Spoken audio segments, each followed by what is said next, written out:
Elite Facts presents 5 biggest political scandals. 5. Teapot Dome scandal. Our final scandal happened in America while Warren Harding was president, and was just one scandal that occurred during this time. The Teapot Dome scandal was the biggest, though. Teapot Dome is the name of a Wyoming oil field which is kept for emergency use only by the Navy. It's situated on public land. There was some dispute over whether this was necessary, however, with politicians and oil companies alike saying that in case of an emergency, the oil companies would manage without having any reserves kept. The rights to the oil was leased in 1922 by Albert B. Fall, the Interior Secretary. He was given over $400,000 in loans and gifts. There was nothing wrong with this in terms of the loans, however, the gifts were illegal. He had tried to keep the fact that he'd received gifts under wraps, but his secret was outed by the Wall Street Journal.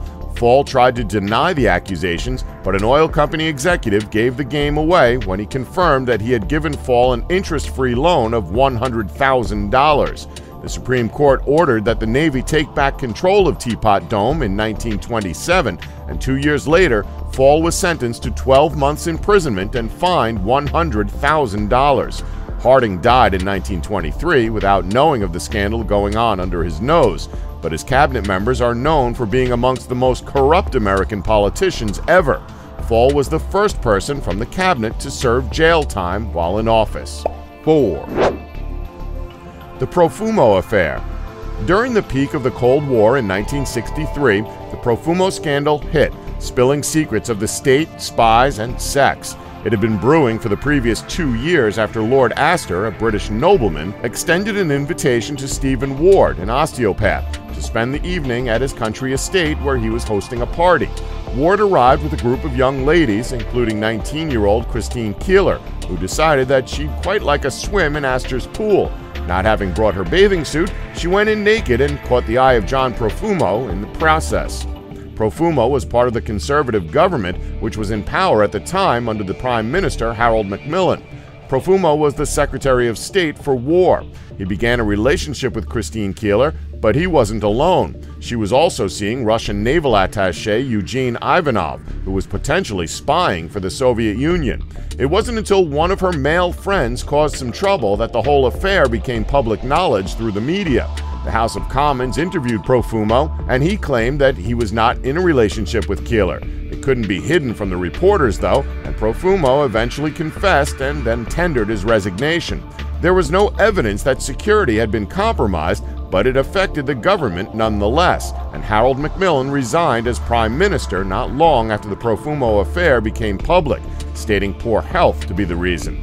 A year later, the Conservative Party lost the general election and relinquished their power labor for the first time in 12 years. Christine Keeler and Stephen Ward ended up being sent to prison for sex offenses and perjury, with Ward killing himself during his trial. 3. Chappaquiddick.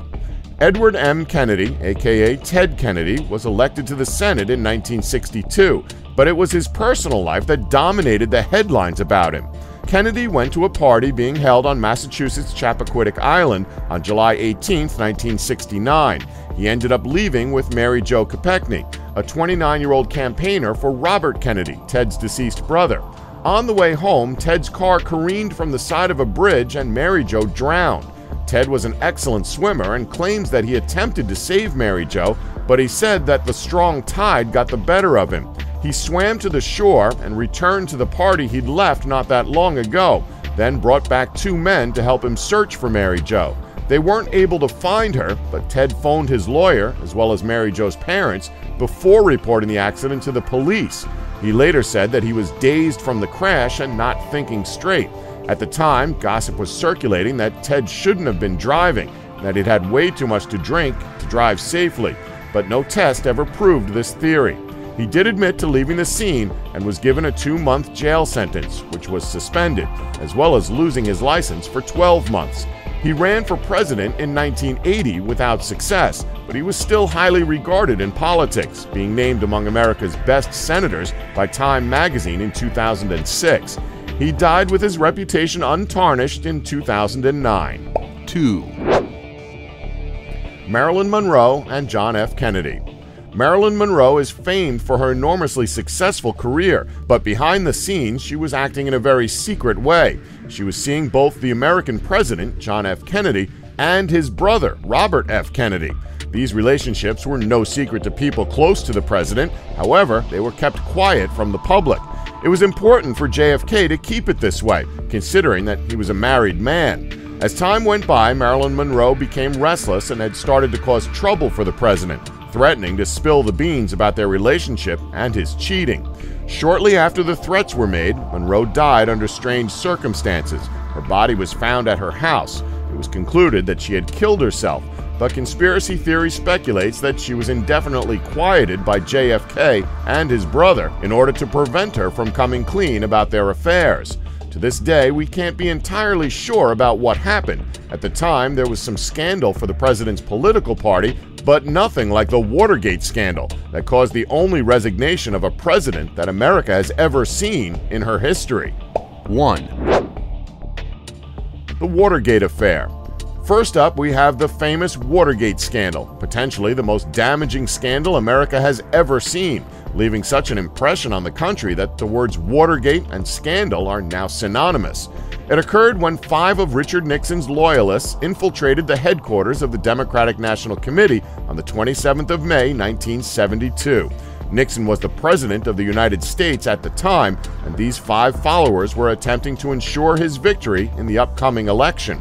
They included a former New York district attorney and former CIA operatives, and they took photographs of classified documents, tapped telephones, and conducted a range of other unlawful behaviors. It was on their second attempt at breaking in that a security guard sussed them out and turned them over to the Washington police. They were put under arrest, and in the ensuing investigations, the scandal was outed, and along with it, Nixon. His part in the scandal was beyond doubt due to the evidence recorded during conversations with his top-ranking officials. He had initially denied being a part of the plot. However, the tapes didn't lie, and he was forced to resign on the 9th of August, 1974. The whole affair was well publicized in the Washington Post, as 2 reporters from the paper, Carl Bernstein and Bob Woodward, were sent crucial information by an unknown source who they nicknamed Deep Throat. Don't forget to like us and subscribe for more Elite Facts.